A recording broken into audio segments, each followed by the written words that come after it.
Hello viewers, this is Dr. Nisar Karim. Uh, uh, Welcome to your channel, your show, Doctor in the House. Today we have a special guest from all the way from Punjab, Pakistan. He's a good friend of mine. We are thankful to him. He has agreed to give his opinions and his insights about academic life. And welcome, Dr. Mohammad Saadi, sorry. Thank you How are very much. you? Thank you, Nisar. I am very good. And I would like to thank you that you have invited me in your talk. And I also know that you are doing it for charity purpose. And that's so great of you. So, how are things over there? How is the corona situation in Lahore? Uh, it's very good to know that without doing much effort, our country is making a very good progress in towards Corona. Like the Okay. cases are reducing. I don't know how they are reducing, but they are reducing. So this is a Okay. very good sign for us, and we are getting back to normal life. University education will also open hopefully from the next month, from mid of September. So we are excited about that. Okay. Thanks to Almighty for all these things. Let's go to the point. So now I know you are serving as an assistant professor in Central University of Punjab, right? Yeah, it's like University of Central Punjab. University of Yeah. Central Punjab. And when did you join there? Like I did my basically I joined after doing my PhD as an assistant professor in University of Central Punjab. It was Okay. early 2016, and since then I am serving there, and I hope soon I will get promotion. Oh, inshallah, no problem. Definitely. We Yeah. all pray for your promotion. So, how did you start the journey? You were an academician in the field of telecommunication, and I understand you did your started your bachelor's in telecommunication engineering, right, in the year of Yeah, yeah, yeah, 2003. yeah, yeah. So, what was the So motivation behind doing a telecom bachelor's? So, basically, I belong to medical. I'm a son of a medical doctor, mhm. and my father, who has like a lot of degrees, even after he got married. He is very fond of studying, and he always pushes us to study more, get better degrees, and worry less about money. So, uh, but he also wants. We are two brothers basically, and he it was his wish that both of us become medical doctor. So my brother first tried, but in Pakistan, I think it's the case with most of the South Asian countries or even Europe as well, that admission in medical degree is quite tough. Of course. So he was not able to get admission in like government university, government colleges. So he started doing his pharmacy degree, and I don't have any good relationship with hospital. Like when I see some situation of trauma, I get fainted. So these episodes have happened quite a lot. Mhm. So I decided not to go towards hospital side. So from my college degree, I opted for pre-engineering, which leads to what we call it in Pakistan like grade 11 and grade 12. I didn't opt for biology, but I opted for mathematics.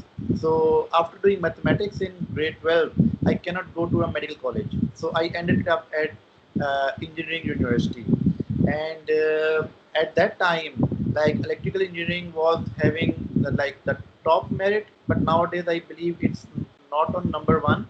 But at that time, it was number one, and at that time third generation mobile telephones were becoming quite popular in Pakistan. So there was a lot of boom towards telecommunication industries. Mhm. A lot of jobs were offering, and there were government was spending money on developing the infrastructure of telecommunication. When I was about to take admissions were coming into the hands of people. So it was quite fascinating to see a mobile phone. It was quite fascinating to use a mobile phone to call while we are on a move. So I opted for telecommunication degree instead of like pure electrical engineering degree.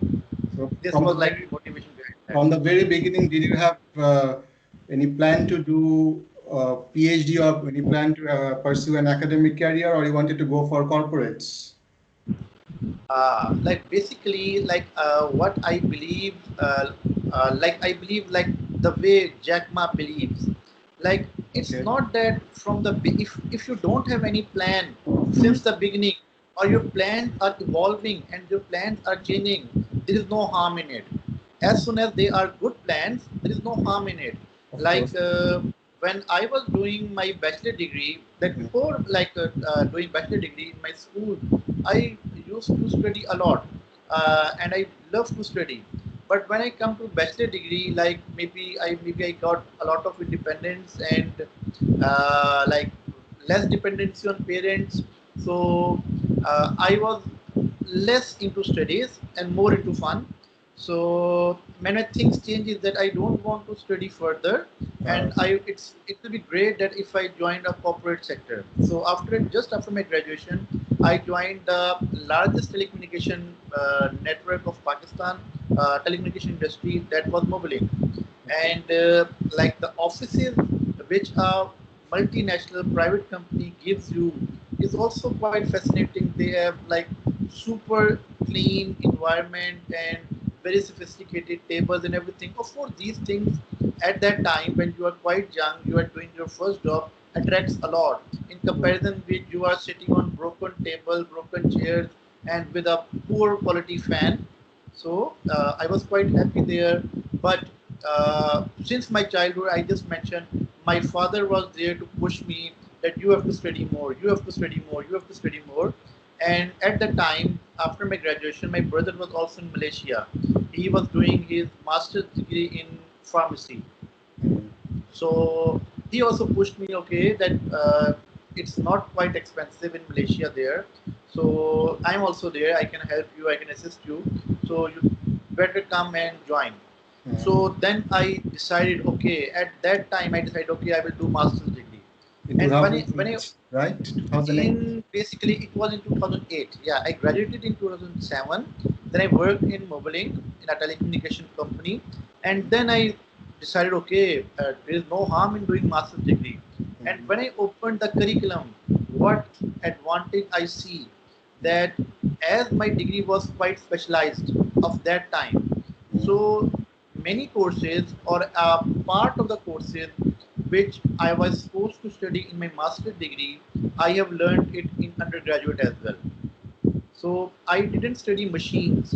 I didn't study instruments, which usually electrical engineers do study. I didn't study any mechanical engineering course. Even in engineering drawing, people do study in electrical engineering program. But I studied very specialized courses like telecommunication networks, like Mhm. telecommunication laws, optical fiber communication, satellite communication, which usually are offered at that time, like 12 years ago, they were offered at master's level.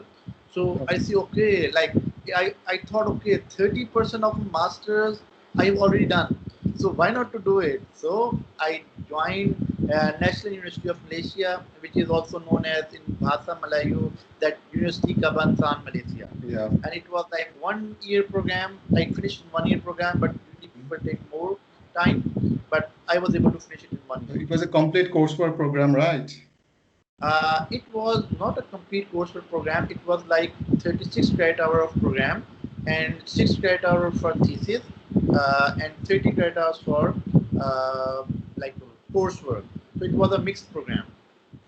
Okay, that's good to know. So having done that, the best part is, in my opinion, that you did your bachelor's in the same area, telecommunication, and also in the master's you continued the same discipline, telecommunication, which is quite important. There are students who do their masters in physics and sorry, bachelor's in physics, and in masters they do something else.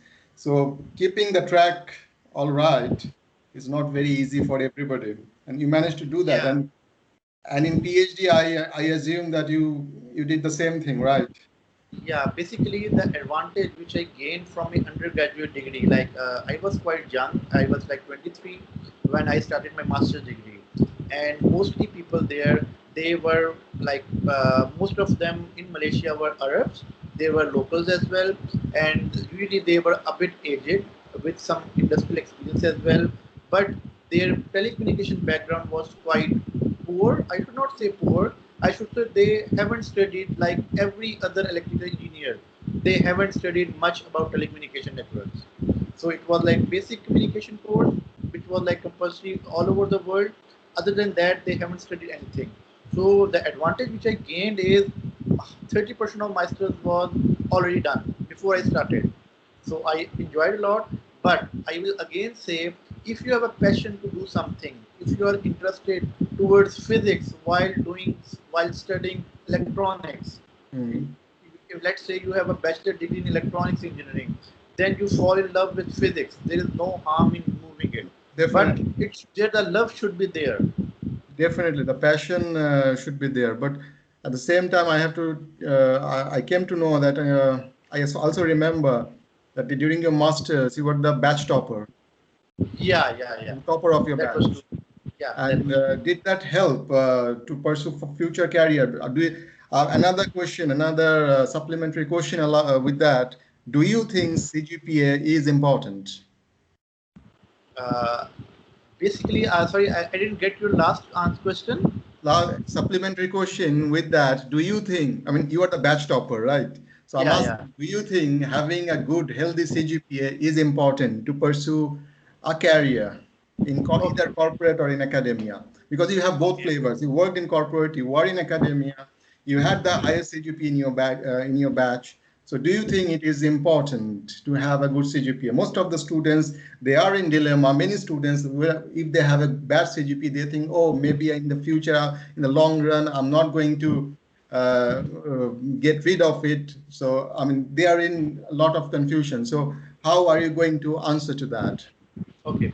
First of all, I will answer it in quite detail. Like my what we call it grade 10 and grade 11, 12. I was quite a good student. My score were excellent, but my scores in my undergraduate were not that good. Even they were just average. So there was some internal feeling inside me that my last degree, which will reflect me throughout my life, is not showing what I am, because I know from the internal of myself says that I am better than what I have attained in my bachelor degree. So there was a guilt inside me. It was there.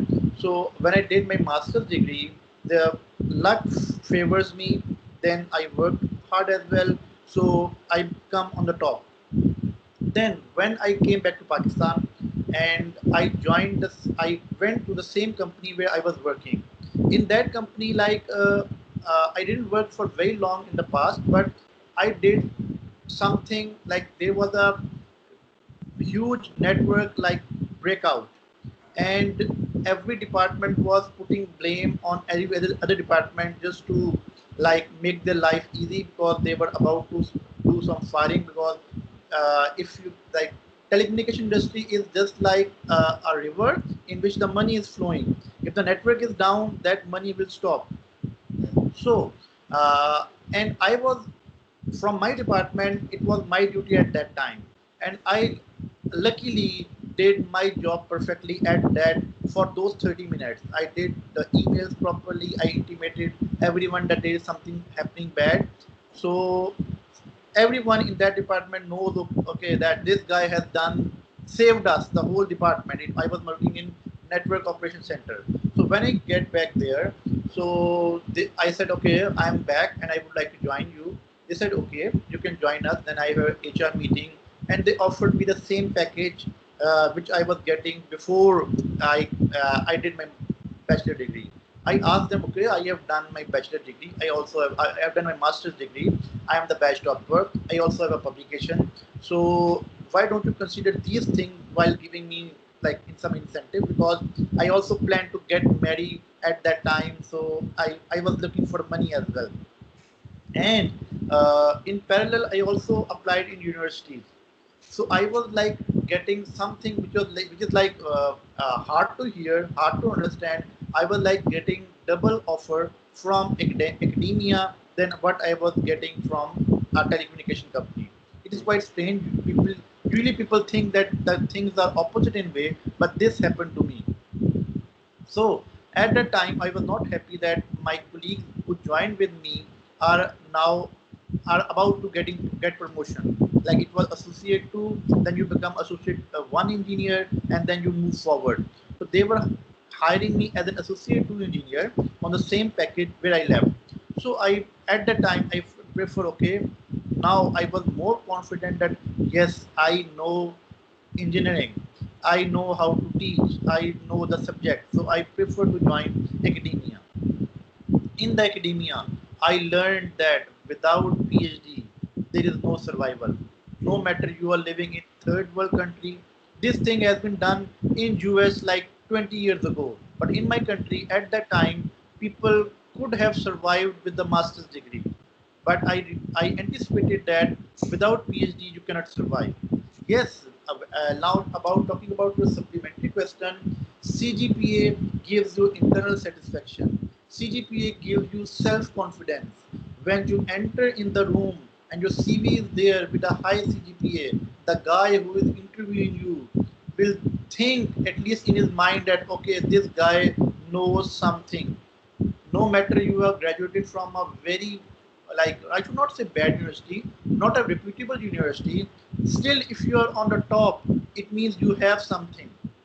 So CGPA, I believe, matters a lot. At least after 20 years, when you are asking your son to study, if you open your transcript and see, oh father, you studied, you never studied, you are a C grade or you are a third class degree holder. Why are you asking to study? For that thing, you should, I think, you should think that CGPA matters a lot. I completely agree. I completely second to you. I mean, no doubt. I completely agree to that. Well, I understand and I believe that actually created extra opportunities for you for your PhD scholarship. Am I right? Yeah. Yeah, definitely. So, Then, like, I worked in a private university for like 2 years, and during that 2 years, I kept applying everywhere. Okay, I like started from like I downloaded a QS ranking at that time, and I say okay, I should apply in the first 50 universities, like five universities. Then I should also apply in 50 to 100. I should also apply from 100 to 150. I didn't restrict myself in terms of country. I didn't restrict myself in terms of university ranking. But if a university is in top 200, top 300, it means they are the best. They must be doing. They must have something which an ordinary university don't have. Like out of like thousand of universities, if some university is in top 200, top 300, it means they are great. So and I did that like and it took like 1 year for me to get a scholarship.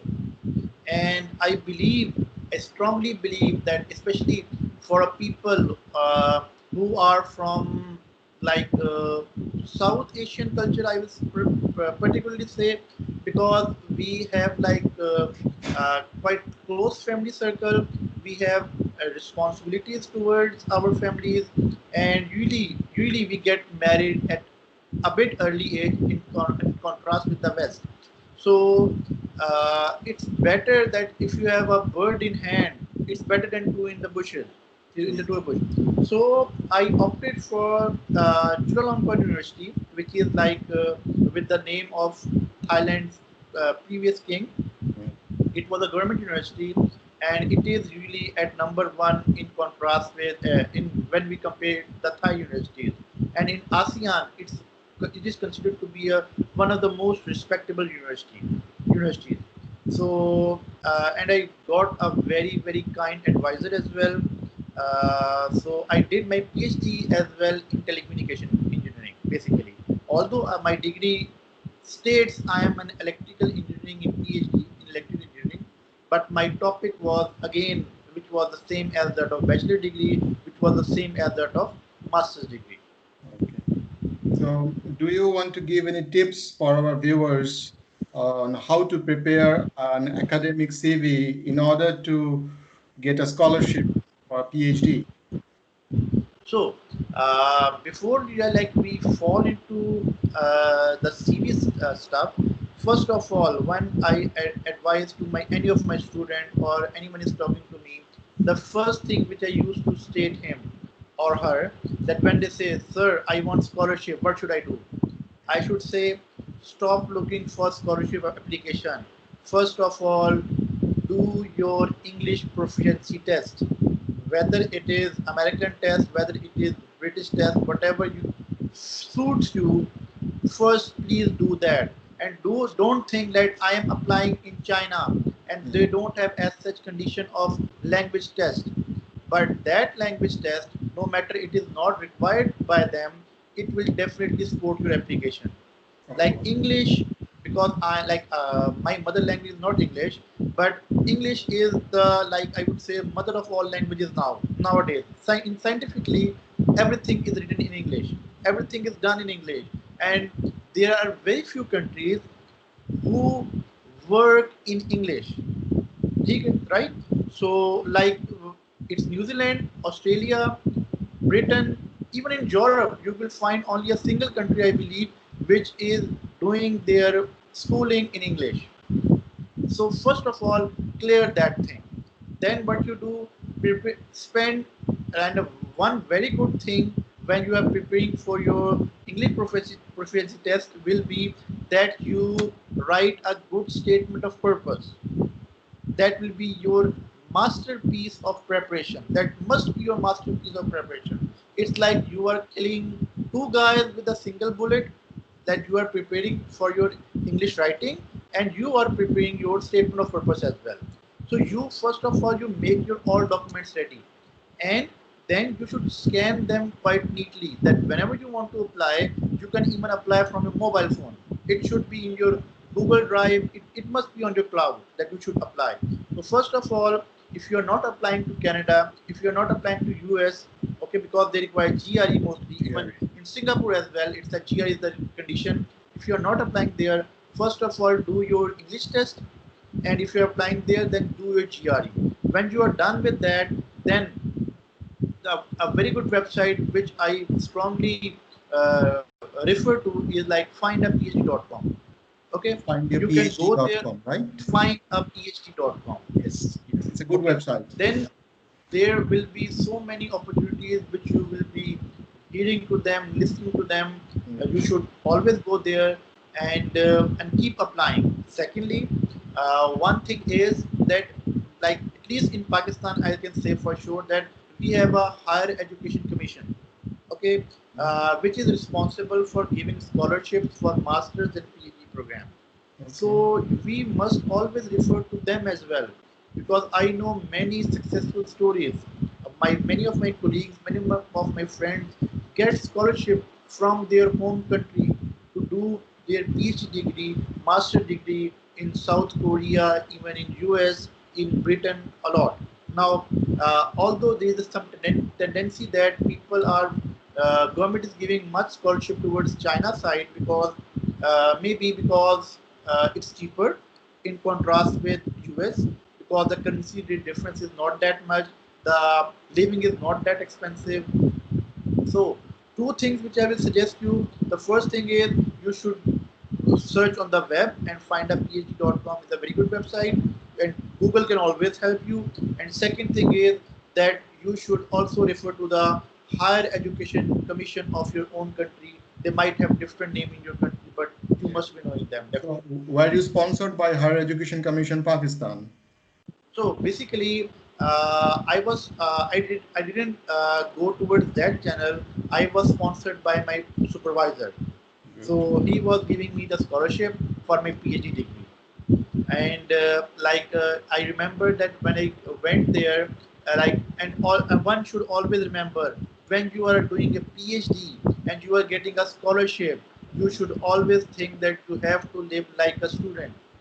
It's not that you are getting salary like in a corporate sector or something like this. True. You will be getting uh, an amount which is enough in which you can live. And if you have a wife and you have a children as well, then it's really really hard that you can survive. So True. one thing you should keep in mind, that for next 3-4 years, like in, okay, Europe it's 3 years, in US it's like 7 years, between, I would say, for your next 5 years will be financially very crucial.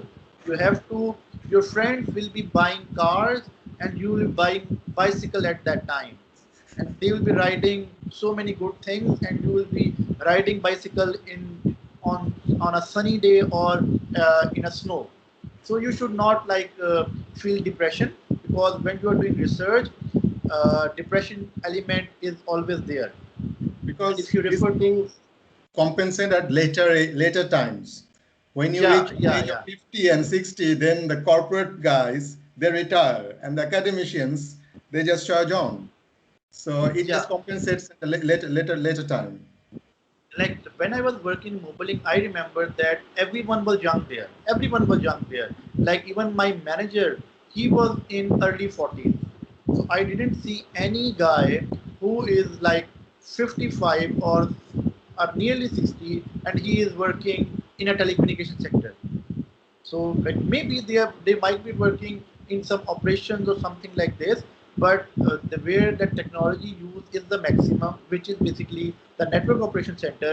They usually prefer young people, dynamic people who can cope up 8 hours, 9 hours of sitting on a chair, and they can see this big screen without complaining that our eyes are hurting.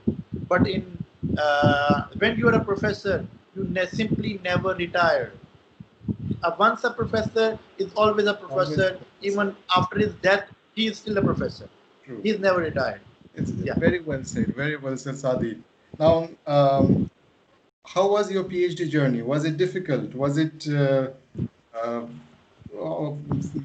was it full of troubles and problems? How was your PhD studies? How was your supervisor? How was your colleagues? And how was the lab setup? I mean, which is very important. These things are very important. Like financial condition during PhD program, your supervisor, your lab setup, your colleagues, the overall environment. These things impact a lot to a student. So how was these things in your case? Yeah, I was quite lucky in terms of getting a supervisor. Basically, I went to Thailand. I was living in Bangkok, and the university was like quite old university. The whole country, a whole city was developed around that university, because it was like in early 1900 it was Yeah, developed. that happens Okay. in Cambridge and Oxford as well here in Yeah, the yeah, UK. yeah. Yeah, it's very So common. once you are living in a metropolitan city, your boredom is quite less, unless you are living in a countryside, in a remote location. Your university is. You have all types of like malls available, entertainment available with you, and things were quite good. And Thai people, I really love them. They are quite good. They are very cooperative. Language barrier is there. Their language is, like I would say, far below average. I will not use any bad word, but their language was huge trouble. But we have to compensate it. I can use, like, if I want to buy something of 4 ringgit for like a bath, I can say like this. I can say like this, stand something like this. I survive. And of course, they were following some American system that you have to qualify. You have to first of all clear your coursework, then you have to prepare for a qualifying exam, then you are supposed to do your proposal and defense later at a later stage. So it was not like completely a research based.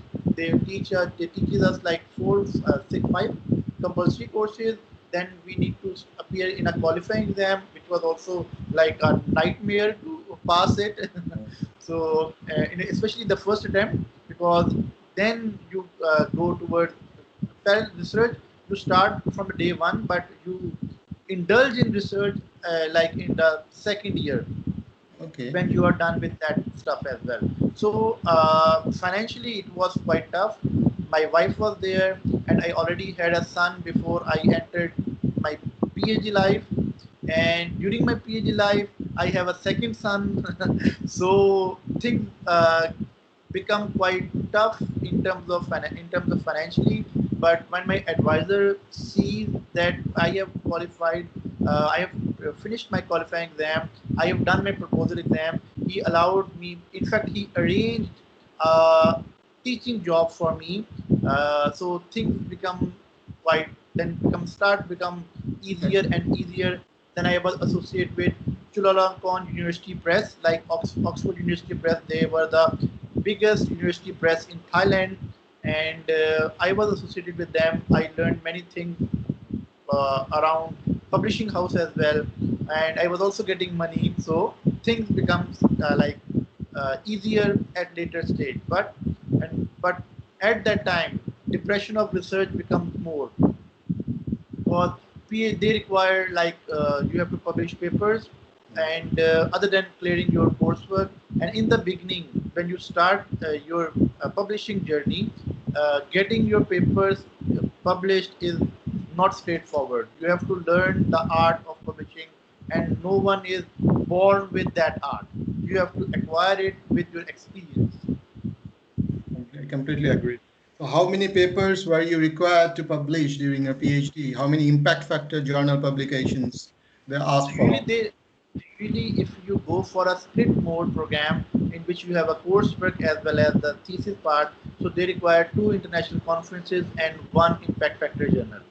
Okay. So it must have some impact factor, no matter how much, but they require 1 impact factor. So Okay. my advisor was enough view that I should publish 2 papers, impact factor journals, but that was done after my graduation. That I submitted 2 more papers instead of submitting 1 paper. I submitted 2 more papers. Other than after my publishing my fulfilling my basic requirements, which was 2 conferences as a first author and 1 journal, impact factor journal as a first author.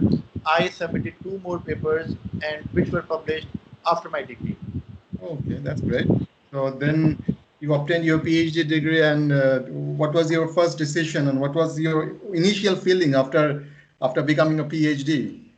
Oh, that was a dream come true. It was my father's dream. We both brothers were unable to become a medical doctor, but we become a PhD doctors. At least we are now, we can write DR with our name. So Yeah. it was like a great feeling. I was like, I should immediately fly right after my thesis room to my home country where my family is. So it was like quite like now I remember my PhD journey in a very good term. So one biggest depression which I would like to mention was is that my 6 months my defense was delayed. My advisor told me one thing, that your defense day must be a memorable day. You must remember that day in a good memories, always in a good memories. And it should not be the day like you have received punch from here, you have received punch from there, and then at the end says okay, committee say okay, you have do this, then you qualify. So make it a memorable day. And Alhamdulillah, it was indeed a memorable day for me. I did my Viva quite well, and there was no correction in that as well. And having finished your PhD, you fell back home and joined University of Central Punjab straight away, right? Yeah. I was visiting my family, and when I used to think where I will come back, it was the nearest university to my home. So so I went there, and I gave interview, and they said okay, you can join. So I was quite happy. I joined like 2 days later. After my interview, they said when you can join. I said okay, I can join next day. So I joined 2 days after, and then life changes, like the status, the respect which a MSc degree holder receive in university is quite different. The the way a PhD guy receive respect in an academic institute. Okay. So now you are teaching plus doing some research, I understand. Am I right? Yeah, yeah. So for So conducting research. research, do you normally get funds and grants from the government? So basically, publication, if you don't do publication after your PhD degree, you will be considered obsolete. You may be considered as a redundant person, uh, because like teaching, I strongly believe a guy who has done an MSc degree can teach as good, nearly as good as a guy who has done a PhD degree. If a person, a PhD guy or even a master's guy, is doing some research, state of the art research, then he knows what is happening, and then he can tell the stories That proper stories, not like stupid stories, good things, what is happening in the world. He can tell about the future, what will happen. But if you're doing research, only then you can tell it. Otherwise, you can just like link some stories and not something real. So, like I believe I'm doing, and most of my colleagues are doing research. And as far as funds are concerned, like I'm not sure about the other countries. Like our government is quite like generous in terms of giving fundings, and especially I am towards the like state of the art technology side, like telecommunication engineering, electrical engineering, in which we come like artificial intelligence, stuff like this. So government is giving more funding towards applied research, developing some products instead of doing some blue sky research, like Einstein theory of relativity. Like it's, we call it something like a blue sky research. Like for that research, funding in Pakistan is nearly not available. Okay. But if you are doing some applied research, then funding is available, and you can get it. Uh, my next question is how do you think current Pakistani academia compared to what happened 10 years ago in Pakistan academia? How do you compare these two scenarios? I understand many things have changed. Like you say, in 10 years back, they didn't require a PhD to recruit somebody. Now you are recruiting many PhD graduates as a faculty member in the universities. So how things changed and how do you see these changes in Pakistani academic culture? Yeah, but what I strongly feel that research has imparted in university a lot. So Mhm. people talk about research. First of all, if you have published a conference paper in some national conference, you are something like a superstar or superhero, something like this. But now people simply don't think or even consider or even bother if you have done some conference paper in a national level conference. Okay, now people usually talk about impact factor, impact factor, impact factor. So the race is now here. So like in Pakistan, if you want to become an associate professor, then you must have a PhD degree. Along with that, you need to have 10 impact factor publications. To become an So, associate professor, 10 to impact associate factor professor, publications. 10 impact factor Okay, publications. that's a So, good goal. and for becoming a full professor, Huh? they require 15 impact factor publications. So people are doing research who wants to get promotion. If you don't want to get promotion and you want to live in a danger that you will be kicked out, you will be the first one to be kicked out from private university or even from a government university as well. If you are on a contract, then people don't do. Otherwise, people are working, people are collaborating, and people are now also looking for fundings as well, because there are many people who are basically they are quite intelligent, they are quite good, but they don't want to write papers. They want to develop products usually. So they are more towards development side. For them as well, if you have acquired certain amount of funding, you are still as respectable as a publishing guy. So both things must go in parallel. That's the best combination for any academician, that you must have funding and you must have publications as well. The reason I asked this question, I was checking the university ranking, ARWU ranking, which is also known as Shanghai ranking this morning, and I found like there are 6 or 7 universities in the top 1,000, 6 or 7 Pakistani universities in top 1,000, including Yeah, ComSats, ComSat. then University of Science and Technology, Lahore, then Pakistan University of Science and Technology, then another one is LUET, Lahore University of Engineering and Technology, also a management university called LUMS, Yeah, LUMS. Lam, So there are quite good number of university in the top 1,000. If you look at THE ranking, Times Higher Education ranking, still in that ranking, you can find many Pakistani universities are getting good positions in top 1,000. Of course, in the subcontinent, Indians are they are actually they are premier and they are actually quite ahead of us. But do you think in the next 10 years this is going to go far far beyond or better, is going to happen better than Basically, today? if we look into the the way they used to calculate the ranking, so there is a good amount of weightage for international students. So if you have international students, then Yes. you have like 5 marks or 10 marks. If you have international faculty, then you have some marks. But the security condition, especially in the past, it was not good.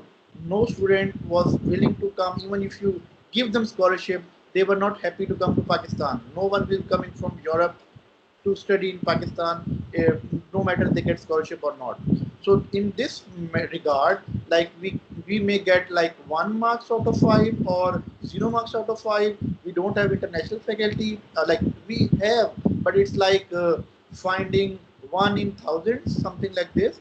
So we like if we want to like improve our ranking quite drastically, then if we can attract this thing, then I think many universities will come into the ranking, like ComSets, because it's like also quite close to my house.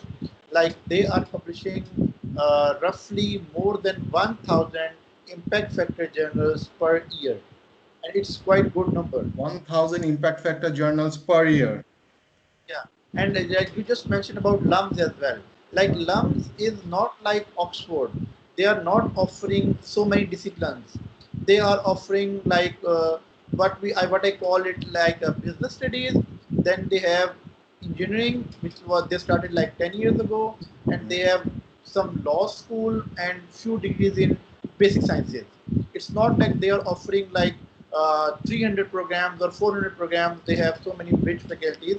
So our universities, which are growing quite fast, are deficient of two things. One is the diversity that they like. We have a University of Engineering and Technology. They are only offering engineering degree, and now they have started some business studies as well. They are like in early stage, so they are not that diverse. So which reduces the chances of becoming coming towards that side. And then international faculty, I would say, we are lacking that. International students, we are lacking that. But And in in order to private go universities, higher in ranking, you must have all different types of faculties. So yeah, that's one point. Then international students, international faculties, these things also matter. But publishing 1,000 impact factor journals in a year without much facilities, it's not yes, an yes. easy thing to do. Like if a university likes, for example, I would say have a medical program as well, other than other program. Usually medical journals have such a huge impact factor. So my whole life publication may touch like 100 impact factor, 200 impact factor, and really like they're like cancer journals, they have an average impact factor of 60 or 70 or even beyond 100. So generally in medicine, in pharmacy, the impact factors are quite high. Quite Even high. in mathematics as well, but in engineering, those impact factors are quite low. Especially if you talk about civil engineering, if you talk about mechanical engineering, they are roughly revolving around 0 and 1, something 0 like and this. 1. See, Zero in and civil one, something like this. engineering, well, I had a Turkish friend, his impact factors are like 0.3, 0.5. In Yeah, electrical electronics, we get 3 or 4. yeah. And in biomedical science or biology, pure biology or chemistry, they get 40, 50, at times 100. Like one of my colleague I know, he did his PhD from Korea. During his PhD, his impact factor was 200. He did His his total PhD impact in, factor was 200. yeah, he Wow. did his PhD in chemistry. Like I'm not saying that he is not brilliant. He must be brilliant, but getting 200 impact factor in electrical engineering is It's next to impossible. impossible. It's It's impossible. I impossible. mean, I would say even if you are an impossible. Einstein. Yeah, Yeah. you cannot produce that impact factor. But in medicine, okay, you can. So, what's your future plan about your career and about your research? We are almost at the end of our show, so this will be Yeah. the last question. So, what's your future plan about your Uh, career and research? like right now, to be very honest, my whole focus was for like in the past 5 years was towards publication side, because I would like to fulfill the requirement of my degree, and I am nearly done with that. But I have like my experience is a little less. So when I will be done with my basic requirement to become an associate professor, I would like go towards project side, more towards funding side. I would prefer to aggressively apply towards that side, and I will be doing some projects. I hope to do some projects along with the publication so that my profile becomes more complete in terms of as a university professor, that you must have funding, you must have publications as well. So this is my future plan, that I will shift my attention towards funding now, and research must go on. If you want to live in university, research must go on. If you stop research, then it's better that I start teaching A levels, O level students. I believe I can make more money with that if I do that, right? Because like in Pakistan especially, uh, it's more expensive to do A level as compared to you study universities, because really you go to school and then you study a private tuition for mathematics or physics. So it is far more the way most expensive Pakistani university charges for you. So I prefer to go towards that side if I don't do research. So you strongly believe in publish or perish theory. Yeah, I strongly believe in that. Okay. Yeah, Nice. but if you are getting thousands of pounds or dollars in terms of funding, then you are still perfectly fine. But you should then hire a good student who can write papers, and then you can also survive. Well, definitely. First thing you need is a good lab setup for Yeah, experimentalist. Then you need a good result, and then you need the caliber to write things up. yeah, So it's a combination of everything, and also good everything. collaborations, because many researchers nowadays, these are collaborative research. Physics people are collaborating with chemistry people, chemists are collaborating with electronic engineering people. It's a collaboration of so many things nowadays in the international area. So Yeah, there are too many factors to publish in a good journal, but it's nice to know that you are trying your best to publish in top journals, and at the same time your government is supporting as best as possible. So that's very good to know, and yeah, and nice to have you in my show. Thank thank you you very for much. coming and seeing you after a long time. And definitely take the best care of yourself and your family. Yeah. Thank you very much. Assalamu Thank you, alaikum. doctor. Thank you. Assalamu alaikum. So I stop the recording now. And to my viewers, please like this video, share this video, and subscribe to my channel. Thank you very much.